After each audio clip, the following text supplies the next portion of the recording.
is something that relates to the heart, no? That you are not doing it for to honor the Lord, but to perform or to show off. So, paano ba tayo makakapag-focus sa Panginoon at hindi po sa performance ng ating worship?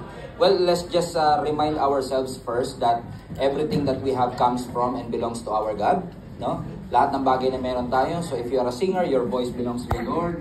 Your talent belongs to the Lord, and everything that we have comes from God and belongs to God. And when you have this awareness na nagagawa mo lang yung bagay na ginagawa mo is because may nag-enable sa iyo to do it, which is our God, I don't think you will fall into pride or entitlement. Kasi pag ang puso mo grateful, yun ang sagot sa entitlement, gratitude. And when a person is gratitude, he will never be entitled to say na, nagawa ko to because of me. For example, yung parable of the talents po natin, di ba? Sabi ng Bible doon, the master went away and entrusted his wealth. Yung bagay na pinagkalob sa kanila, hindi sila entitled to receive it, but God entrusted them to be able to use it. So, ako sa tingin ko po, napakahalaga lang na mag-focus lang tayo sa giver at hindi sa gift.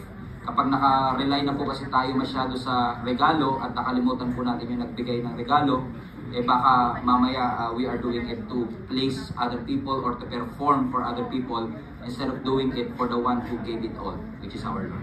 I hope that answers the question po. Ang hirap naman po ng tanong niyo rito, baka kung meron po mas madadali. Huwag lang po mathematics po. Magandang tugtugan po ba during worship means andun po yung anointing sa team. Medyo dami pong inconsistency sa terminology dito po sa question. Pero I guess ang ibig po sabihin is yung good music po ba na napoproduce natin during worship ay ibig sabihin anointed, no? Hindi porket let me answer it this way. Hindi porket kinilabutan ka sinyalis yun ng Holy Spirit. Kasi pag iba nanonood din kay Mariah Carey, kinikilabutan din eh. Diba? Pero hindi ibig sabihin na work yun ng Holy Spirit. Pero what I love about the anointing is kapag may anointing, ibig sabihin may nag-anointed. May nag-anoint. That's why tingin ko ang pinakamagandang compliment na pwede nating matanggap as a team is hindi yung ang galing nila tumugtog, ang ganda ng music, kundi anointed yung worship. Kasi every time we receive that quote and quote compliment na anointed yung worship, it only means one thing. May in charge. May nag-anoint. Kaya ka-anointed. So without the oil, you're nothing. Without the oil, your performance is not pleasing to the Lord. So, but at the end of the day, hindi din porket, kasi minsan may tendency tayo na porket excellent ang result, parang laging concert lahat. Na nasanay tayo sa thinking na parang pagbara-bara, as long as, yung ganun tayo, di ba? Yung parang, di baling sintonado kasi, as long as yan ay anointed. Pero don't get me wrong, may makilala akong worship leader, especially nung tumutugtog pa po ako sa worship team na talagang, for some supernatural reason, wala siya sa tono, pero, bumaba, pero bihira lang yun. So, ako naniniwala po that anointing can be felt and anointing can be is seen, makikita po siya. So, at the end of the day, anointing means that you are separated, you are consecrated for that specific purpose. So when the team is anointed, they are not just thinking about themselves or the result or the output, but at the end of the day, when the team, ako kasi minsan yung parang, yung anointing, hindi lang siya, okay, minsan kasi may tendency tayo na, bago tayo tumayo, magpalinis tayo sa Panginoon para pag tayo ay tumugtog at kumanta, bababa ang banal na spirito. Okay din naman yun. Pero ang naniniwala ko ang worship, hindi siya nagsisimula sa stage. Sa preparation, doon siya nagsisimula. So the way you prepare, the way you memorize the chords, the way you memorize the lyrics, the way you look at the lyrics and think about what this worship song means so that you'll be able to minister it. Kasi nakaka-fascinate ako minsan sa iba, pero wala po dito sa church ninyo yan. Yung meron silang word na hindi alam, kaya nilang kantahin, pero hindi nila kayang i-minister. So, it's very important for us not just to know what notes to sing, what message, but instead what message are we preaching. Because yung ginagawa po ng worship team, at ng worship leaders, hindi po different sa ginagawa naming preacher. Kasi words din po ng Panginoon yung atin pong kinakanta. So if the preacher needs to be anointed, I believe that the worship team needs to be anointed as well. And when things are anointed, magugulat ka, yung hindi maganda, minsan gumaganda na rin. Ang importante pa rin talaga yung puso, hindi lang yung muso. Amen? Sige po. Next. Hirap talaga. What can you say about dressing modestly during the praise and worship? Of course, we should dress modestly. We should dress appropriately, no, sa paglilingkod at pagsamba natin sa ating Panginoon. We should give our God the best. No, sabi nga nila, may tinatawag sa Pilipinas na Sunday's best. However, I want to balance it also na hindi porket best sa'yo, best sa iba. Kasi kaya best sa'yo kasi mamahalin, kaya mong bumili, pero may mga best na hindi nila kayang bumili ng mamahaling damit, yun lang talaga yung pinaka-best nila, pero pwedeng hindi best sa'yo yun. When it comes to the quality, so to speak, ng hinahanap natin or expectation natin sa standards na meron tayo, the way we dress is different from being modest.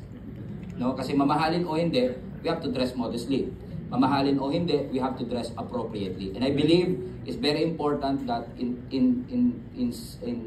issues like this, you need to take it up to your pastors because we have to respect, no, yung vision ng pastor. Yung kailangan kasi ang worship team directly aligned doon sa pastor. Hindi pwedeng yung pastor may vision at ang worship team may sariling vision. Kapag kasi naging dalawa ang vision sa church, nagiging division. Nagkakaroon ng division. So it's very important na when you want to change or you want to do something in your ministry, especially sa area nito, no, especially sa mga area like changing something in your worship team, it's best for you to consult your pastors. What your pastor think is modest or appropriate to the very least. Kasi culturally, iba-iba na yung definition ng modest. Depende na sa culture. Kasi yung modest sa atin, sa tribe, wala nga silang underwear. Diba? So iba yung context. So it's very important to take it up to your pastors. And kasi mahirap naman na hindi yun yung gusto ng mga leaders natin, pero we are trying to do it. Hindi din siya maganda. Maganda align talaga lagi ang team sa mga pastors and leaders. Okay po?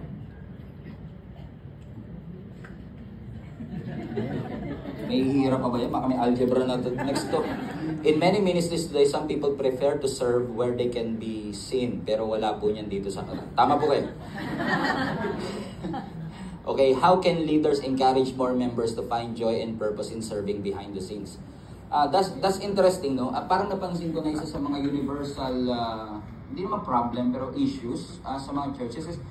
Ang dami nag-a-apply sa worship team because yun siguro yung naririnig at lagi nakikita. But I said kanina sa introduction ko na hindi porket hindi ka nakikita, hindi ka mahalaga. Minsan nga yung hindi nakikita, yun yung vital organs.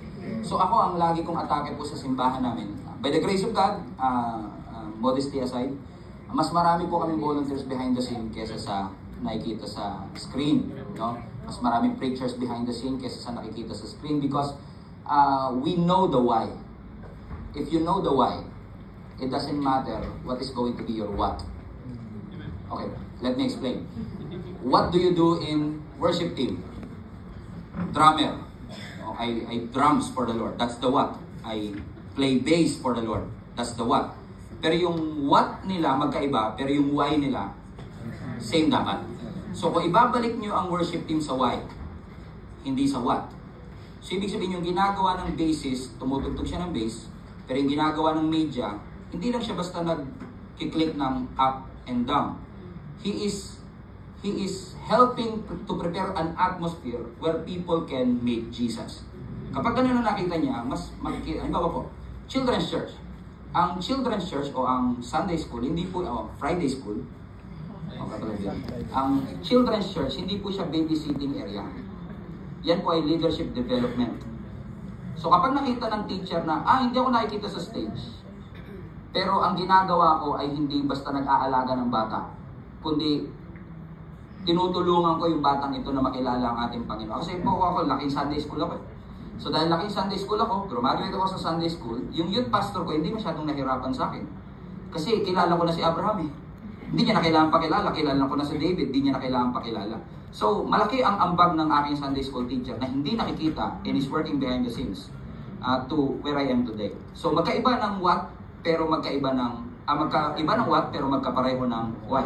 So hindi porket nagmamap ka ng sahig, iba yung tingin ng Diyos sa tumutugtog ng gitara. So bilang pastor at leader, mahalaga, marunong ka dapat mag-articulate dun sa mga volunteers ng why. Halimbawa, ako sinasabi ko sa mga nagmamap ng sahig, kasi minsan nahiya ako engineer, may sariling mga tao sa kumpanya nila, pero nagmamap ng sahig. Pag tinanong mo, ba't ka nagmamap ng sahig?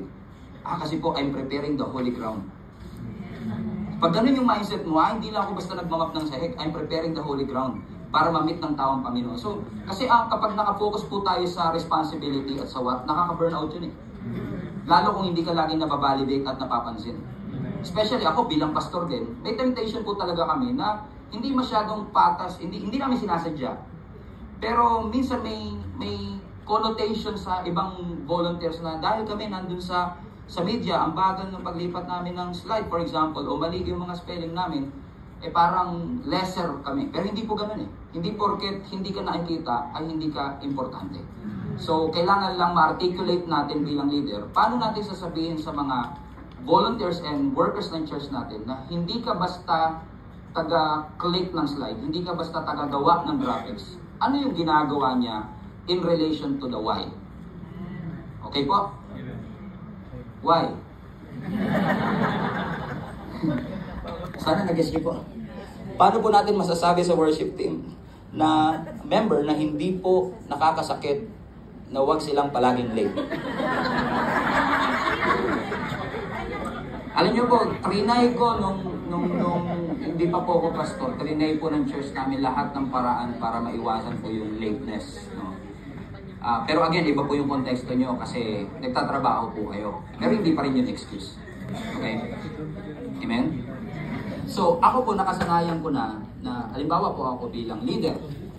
May worship team ako kunwari na pinapacilitate at nililate. Lagi silang late. Chronic pa yung pagka-late. Tapos may Starbucks pang dala pag na-late. Ganyan. So, may tendency ako para mag-discuss kaya ako sa kanila about pagiging late. Huwag nyo itong gawin, huwag kayong malilate, huwag kayong malilate, huwag kayong malilate. In most cases, pansinin nyo po, parang hindi ganun ka-effective. Kasi nasasaktan sila.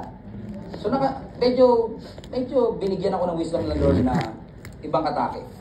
So, imbis na i-emphasize ko kung na huwag kayong malilate, ang ine-emphasize ko, anong benefit pag maaga kayo.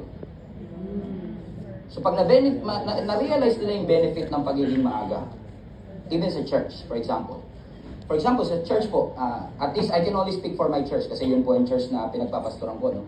Ang service po namin, kung nagsisimula siya ng 9, talagang mag-i-start siya ng on the dot. Even sa second, 9 o'clock, regardless of may tao o wala. Nung nagsimula po akong magpastor, napansin ko rin po yun. Minsan, 9:30 na, wala pang tao, at yung worship leader pa late. Minsan, sabi ko, hindi yata tama ito, hindi ko honorin. Kasi ang mga tao tuloy, pag nakita niyo yung orasan, mag-9 na. Okay lang yan, huwag tayo magmadali. Hindi pa naman yan mag-i-start. So tayo rin ang nagsanay kasi sinanay natin sila na hindi tayo mag-i-start on time. Pero, ginawa po namin ganito.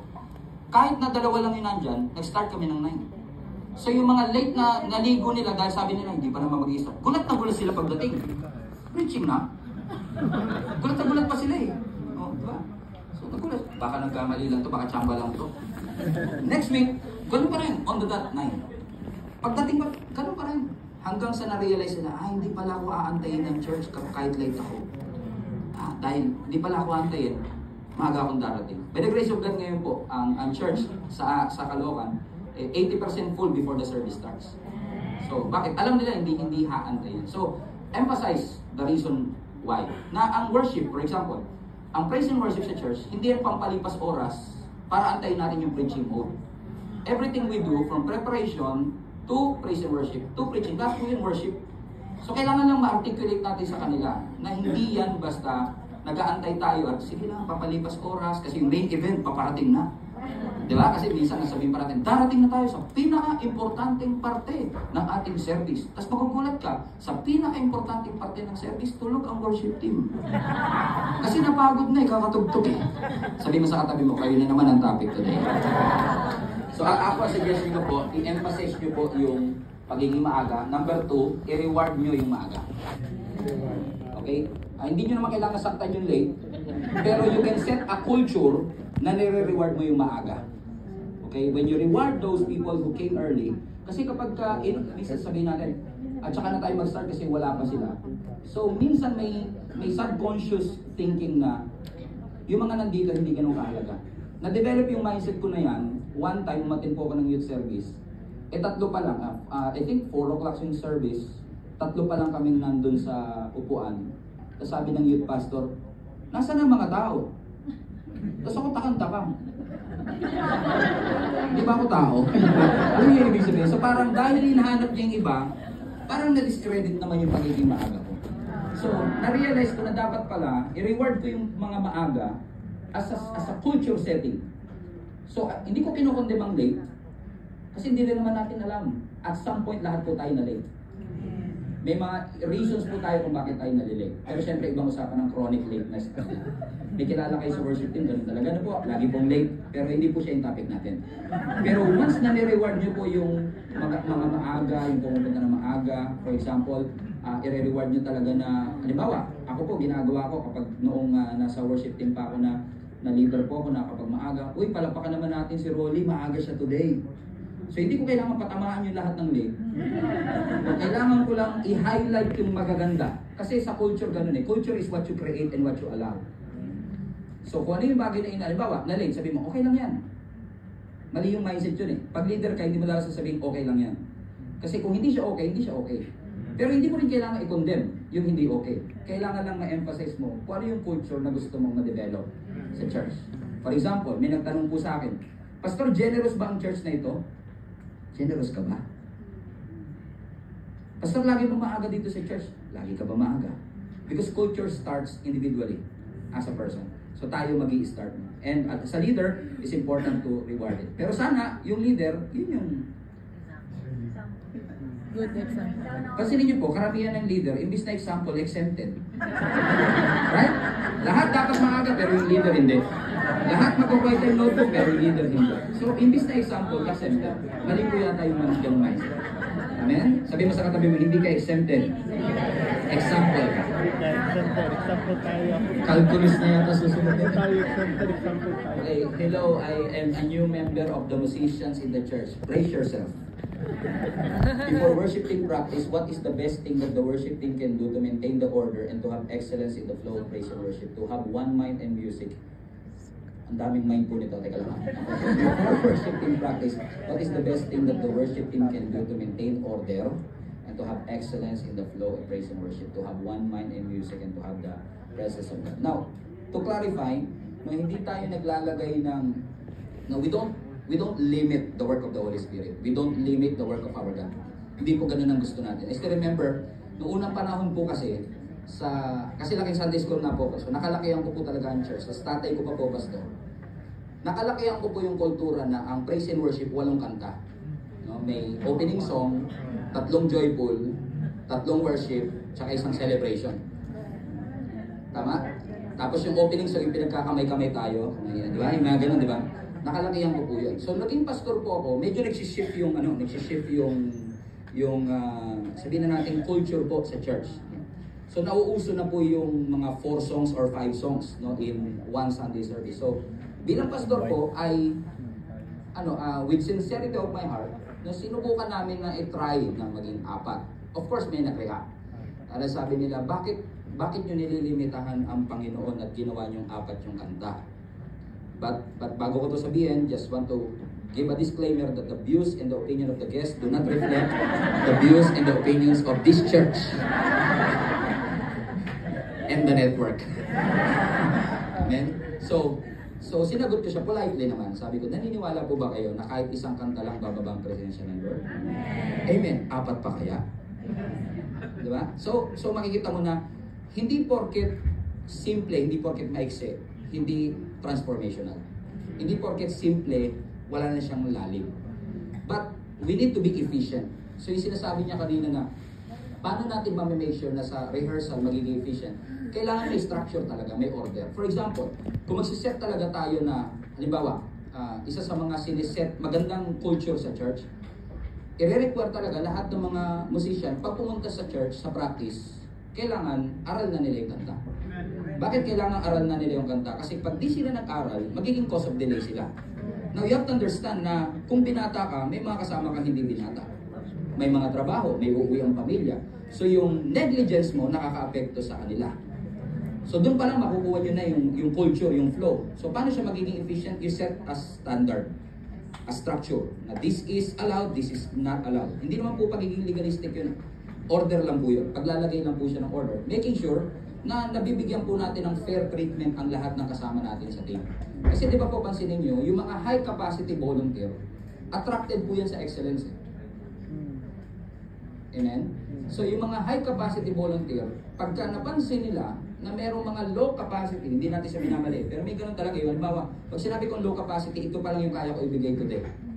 Kasi hindi ako ganun ka-free sa schedule ko.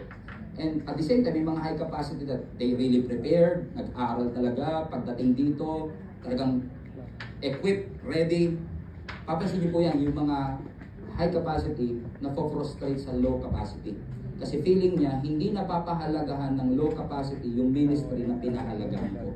So you set the standard, you set the structure, and say this is allowed. For example, sasabihin po natin na dapat ang mga singers bago tumungtong ng stage habang nagtotono ang mga musician, imbis na nagchichikihan sila sa buhay sa Pilipinas, mas maganda yata mag-vocalization na sila.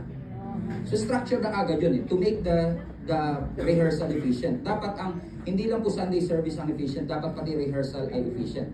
Para yung rehearsal natin hindi inaabot ng alas 12, hindi inaabot ng alas 11. Sino ba naman ang gusto na ang rehearsal umabot ng alas 11? Wala naman po. Pero kapag merong mga unprepared na team members po tayo, ang nangyayari po nun, nahahatak po niya kahit yung prepared. So you can start from the rehearsal itself. Make the system flow. Suggestion ko rin, for example, pagdating na po sa Sunday service itself. Now, hindi po ito mandatory. Pero it can make a lot of difference if you will try to implement. Efficiency at the time, for example. O since na-develop na, o mag-start tayo on time, na-develop na yung culture na yun. Maganda rin siguro ang culture yung magiging efficient yung oras. Like for example, may magigiving exhortation. Tapos yung giving exhortation, mas mahaba pa sa preaching. Nangyayari po ba dito yun? Sa ibang church na po. Kunwari lang naman po yun. So, maganda pong magkaroon ng konting structure like, okay, giving exhortation, maximum of 5 minutes only. Hindi naman po paglilimita kayo. Kasi naniniwala ako na ang Diyos, in-honor din naman ang discipline. In-honor niya rin naman po ang order. So yung mga simpleng ganyan po para mas maging efficient yung oras natin so that we can give more time para po sa pakikinig ng salita ng ating Panginoon. I hope. Bishop, pagkainin niyo. Tulungan niyo po ako, Bishop, ha? Sige po, next. Wala na? Salamat. Ay, wala na po. Okay, what discipline should a musician or worship team member should have to have excellence in their ministry? Well, technical po. May dalawa kasi klase ng excellence, technical excellence and spiritual excellence. Hindi rin natin pwede i-neglect ang spiritual excellence. No? Na kailangan nagko-quiet time tayo, may devotion tayo, may relationship tayo sa Panginoon. Okay? Kasi in the first place, hindi ka bandista. Ikaw ay worshiper. So kung yung worshiper hindi marunong mag-worship, parang may tagilid doon. Pero alam na natin, given na yun, no? So punta tayo sa technical excellence. Simple lang naman po ang sikreto ng technical excellence. Mag-practice. No? Huwag mong isiping magaling ka na at mahusay ka na.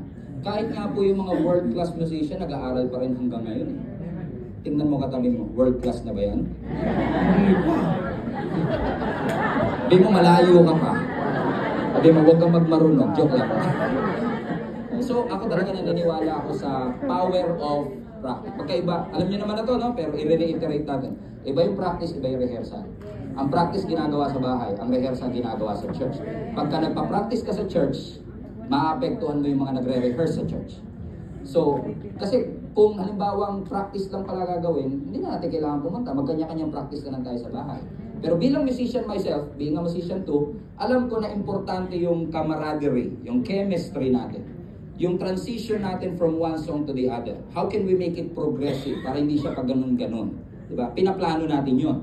No? Pinaplano pero open tayo sa galaw ng Holy Spirit. So yun ang pinapractice. Dapat, Pagdating ng rehearsal, kung yan man ay Thursday night, yan man ay Wednesday night, hindi na natin tuturuan yung keyboardist, ito ang chord. Alam niya na dapat yun. Hindi na natin tuturuan ng basis, ito ang chord. Ang itinuturo lang natin, ganito ang atake natin papunta sa second song. Para yung oras efficient. Amen po? Kasi pag dito pa lang tayo magtuturuan, talaga pong mahirap talaga. Kaya minsan, dahil hindi makuha ng drummer, dahil hindi siya nag-practice, o sige, anuhin na lang natin, ibahin na lang natin. So yung quality, nalilesen. So hindi natin nabibigay yung excellence. Ang excellence naman, hindi po kailangan ng perfection. In fact, being part of the musician as well, minsan nga po, di ba, yung mga imperfections sa mga tugtugan natin, basta inanoint ng Panginoon, for some reason. Di ba? Hindi yun yung napagkasunduan nyo, hindi yun yung plinano ninyo, hindi yun yung attacking gusto ninyo, pero nagulat kayo. Di ba, sa galaw ng Panginoon sa atin. So, I guess it's very important talaga lahat po ng mga musician. If you really want to be excellent, okay, an excellent team is a result of an excellent individual. So, kailangan yung excellence natin, magsimula po siya sa atin personally. And pag sinabi mo, Pastor, kasi yung mga kasama ko hindi magagaling eh. Narinig ko na rin yan eh. Ayoko na po sa worship team na to. Bakit? Walang anointing yung mga kasama ko rito. Sabi ba naman ganun? Hindi magagaling yung mga worship team dito. Minsan pinayuhan ko po yun ang sabi ko sa kanya, kung hindi sila kasing galing mo, ang excellence contagious eh. Kaya naman sila, okay, pansinin niyo po, kaya naging ganito ang worship team natin. Kasi di ba sinabi, dahil hindi naman sila nag-aaral, okay lang pala kahit di ako mag-aaral, so hindi na rin ako mag-aaral. So we have set that culture, but you can reverse the culture. No, kung if you do things excellently, halimbawa, ikaw talaga mahilig ka mag-aral ng kanta, gawin mo yun. Kahit na sila hindi nag-aaral, mahihiya pa nga sa iyo yun. Kasi isipin nila, si Kuya Rolly nag-aaral pa ng kanta, nakakaya naman, hindi ko inaral yung kanta. Nagiging cause of delay pa ako. So you are starting a culture, you are setting an example na hopefully pamamarisan po ng lahat. Pero kung talagang hindi, doon na papasok ang mga leaders ho natin. Kailangan natin kausapin, kailangan natin i-address ang issue. No, na I think we have a problem here. Napapansin namin that pag pumupunta ka sa rehearsal hindi ka masyadong prepared. May naging issue ba? May problema ka ba sa bahay? May issue ba kayo sa schedule? May issue ba sa trabaho? And most of the time, mapapansin po ninyo, may mga personal issue na nagiging dahilan kung bakit hindi po nila nagagawa yung dapat ginagawa po nila. So huwag kayong mabilis na mag-atake agad na sabihin nyo agad na ayun talaga, wala talagang pakialam yan sa ministry.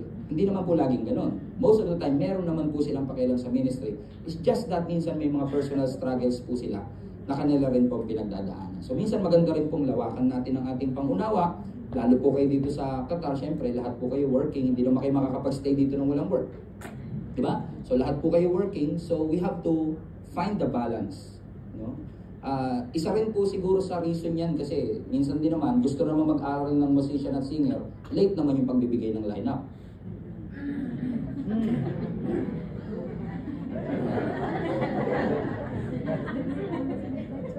Minsan naman sasabihin ng worship leader, kaya po ako late nagbigay ng lineup kasi late din ako in-schedule.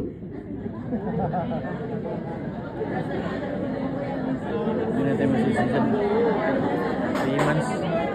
February mayroon. 4 months. Sabi mo, wala na ba talagang solusyon yan? 4 months. Tingin niyo po, may solusyon ba? Meron. Ano yung solusyon? Okay? Ang solusyon lang is plan ahead. Maging preemptive. Halimbawa, mag-schedule ka, may 4 na worship leader, in-assign mo, week 1, week 2, week 3, week 4. Ngayon, next month, sino po worship leaders next? Alam mo, isa sa mga sikreto para mabawasan po stress nyo, i-automate nyo lahat. For example, automation. For example, kung ikaw ang first week, second week, third week, fourth week, kung wala agad na schedule na binigay, automatic yung first week na yun, siya uli yung susunod.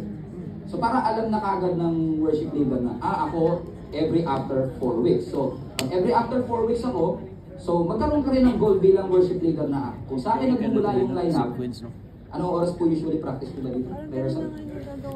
Thursday? Thursday. Alam niyo po, pagka yung worship leader nagbigay ng lineup ng Wednesday at ang rehearsal niyo Thursday, himalabo ang inyong hinihingi. Huwag naman, tapos kanta mo puro bago. Tapos pagdating dito ng Friday, di makuha ng musician, papagalitan mo sila. Sabihin mo, hindi sila nag-aral. Kawawa naman kasi one day lang binigay nyo. Hindi mo madali mag-aral ng kanta. Alam na lahat ng mga musician yan, di ba? Mas medyo hindi ko sa minamaliit ang singers, pero kasi ang singers, basta may lyrics, alam niya yung tono, medyo nakakasabay. Yung musician, kahit alam niya ang chord, may timing yun eh. Yung paglagay ng chord. So medyo mahirap po sa musician. So suggestion ko, agahan po talaga as early as possible. Yung mga, ako may po ang ginagawa namin sa church, talagang meron na kami every week, talagang on the dot, Tuesday siya binibigay. Pero yung schedule, alam na po nila ahead of time. So, pwede po kayong gumawa na kagad ng 6-month schedule, 1-year schedule. No? Eh, paano, pastor, kung nagloko to, na-discipline, tsaka mo naisipin yung nagloko. Isipin mo muna yun.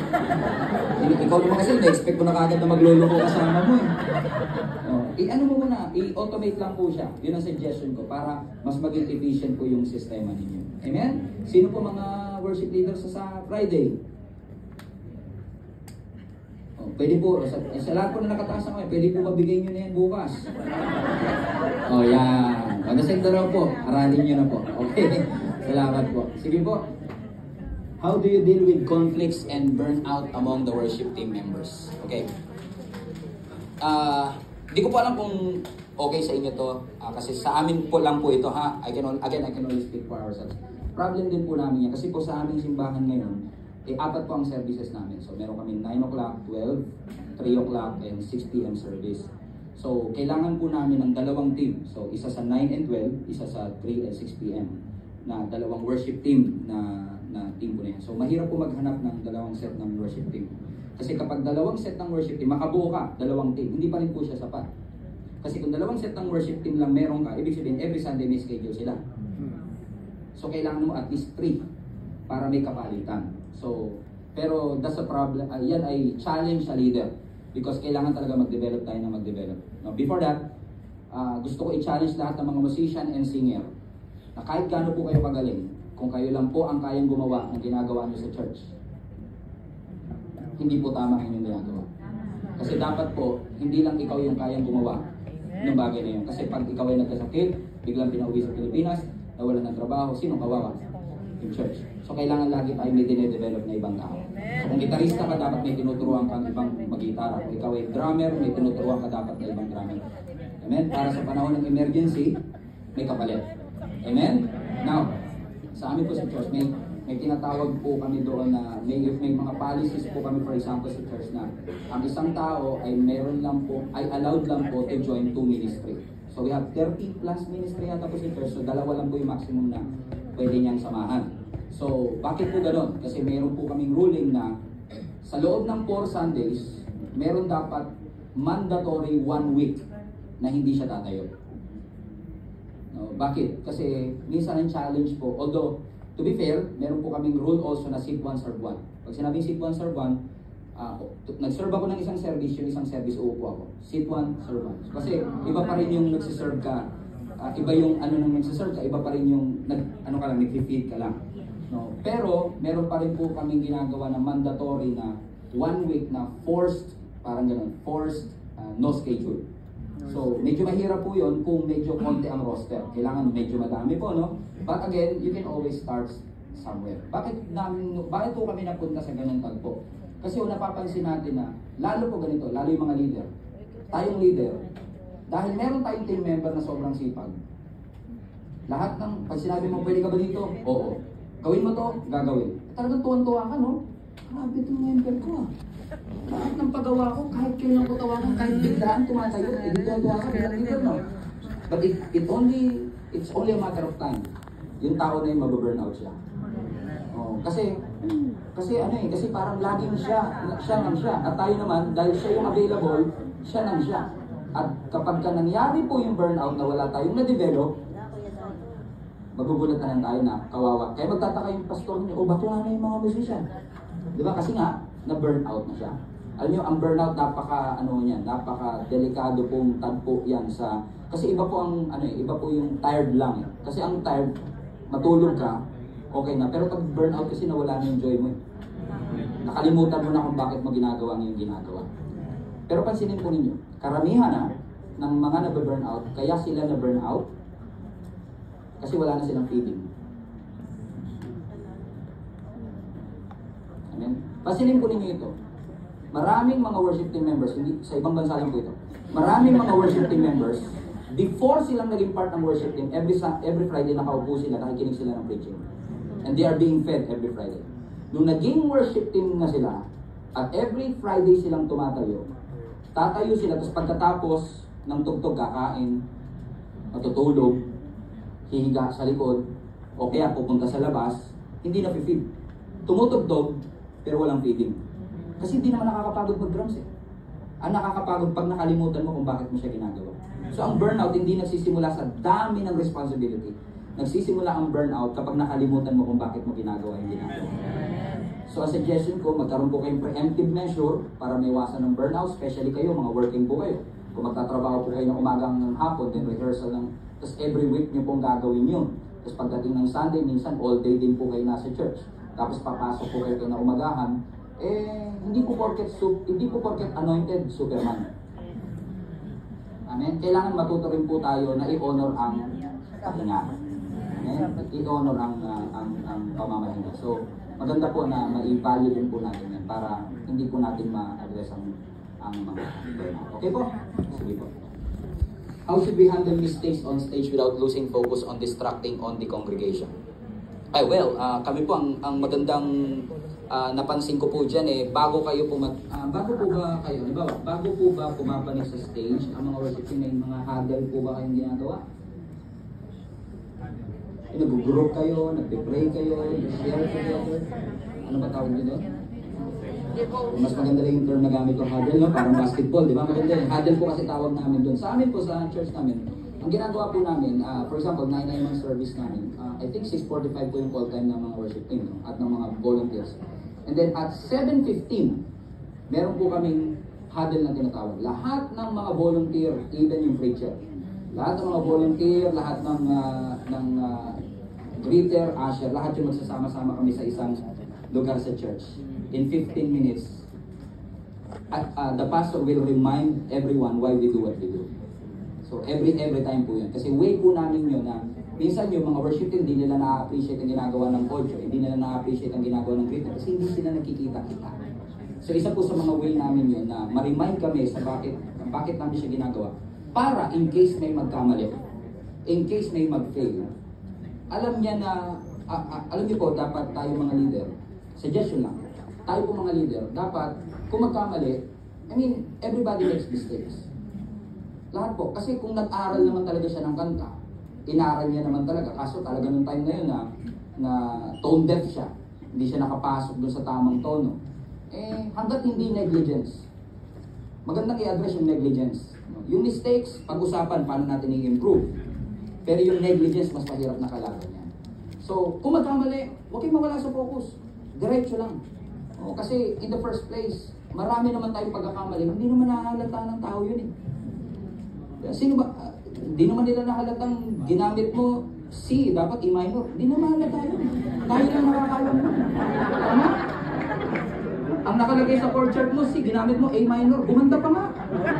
Hindi na mahalata nila yun. Tama, walang kamali-mali sa ito.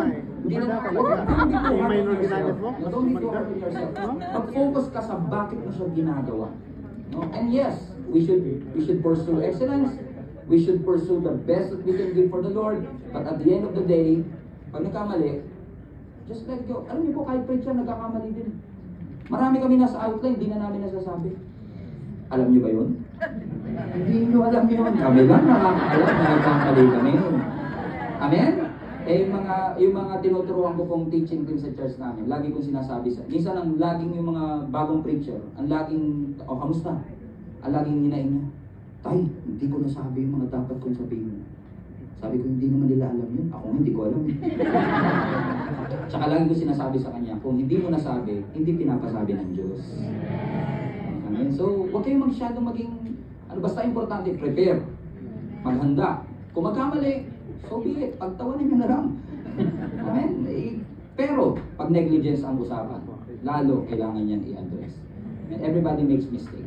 At the end of the day, baka mamaya pag tinanong, magugulat ka namin. Ako na-amaze ako minsan May mga time na pag nagpipreach kami, lalo yung mga preacher, parang nararamdaman na kasi kagad namin yan pag nasa stage pa lang po kami, kung paano nakaka-penetrate yung message. Tapos may mga time talaga na parang, grabe pulidong-pulido kung paano ko siya plinano at pre-practice, ganun ko siya na-deliver. So, syempre, dahil pulidong-pulido, ina-expect mo na bless talaga yung tao. So, magtataka ka, wala nang malapit sa'yo. Tapos minsan may mga time naman na pag nagpipreach ka, ongoing ka pa lang, parang derailed na, nagkamali ako dito, mali ang post ko rito, mali yung pronunciation ko rito. Pero pagbaba mo, ang daming lumapit sa'yo. Pastor, na-bless po ko. Saan ka na-bless? Doon, minsan kami yung ano po natin. Alam mo, doon ko na-realize na ang Diyos, gracious talaga si Lord, no? Kaya parang binibingi ni Lord ang tao sa mga pagkakamali natin. At nag-overtake bigla ang mga anghel sa langit sa mga maling tono natin. Ano ba mga kapatid? So, don't get harden yourself. Practice. But kung nagkamali, focus lang sa goal. Ang goal para ngalan ng Panginoon, hindi sila. Sige, meron pa po ba? Ano po yan? 100 po ba to? Wala na. Okay, salamat po ng maraming sa inyo.